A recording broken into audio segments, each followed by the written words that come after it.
त्या हिंदू हृदय सम्राट शिवसेना प्रमुख बाळासाहेब ठाकरेंनी शिवसेना काढली। कोण मायाचा लाल होता शिवसेना काढायला? अहो प्रबोधन काय ठाकरेंनी नाव दिलं शिवसेना, त्यांनी शिवसेना वाढवली त्या मराठी माणसाला तिथे ताकद देण्याच्या करता। कुठे शिवसेना होती? त्या मराठी माणसाला साध्या साध्या कार्यकर्त्यांना आमदार केलं, खासदार केलं, मंत्री केलं, मुख्यमंत्री केलं की नाही? मनोहर जोशींचा सुरुवातीचा काळ आठवा, नारायण राणे साहेबांचा सुरुवातीचा काळ आठवा। इन्कम टॅक्सला काहीतरी साधे क्लार्क काहीतरी होते, नाही ते मला माहित नाही, ते मला माहित नाही। माझ्या नावाखाली काही पण पावत्या पाडून नका।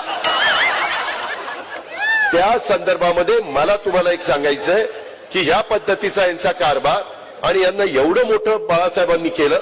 बाळासाहेबांनी शिवाजी पार्कच्या सभेमध्ये सांगितलं की इथून पुढे शिवसेना प्रमुख म्हणून उद्धव ठाकरे हे या संघटनेचं नेतृत्व करतील, सांगितलं की नाही? तिथं आदित्य ठाकरेंना युवा नेतृत्व म्हणून बाळासाहेबांनी दिलं की नाही? ते ज्यांच्या मुलाच्या वडिलांनी शिवसेना काढली, ज्या नातवाच्या आजोबांनी शिवसेना काढली, वाढवली, सर्वदूर पोहोचवली, त्यांचीच कडनं शिवसेना काढून घेतली, चिन्हही काढून घेतले। वारे वास न्याय।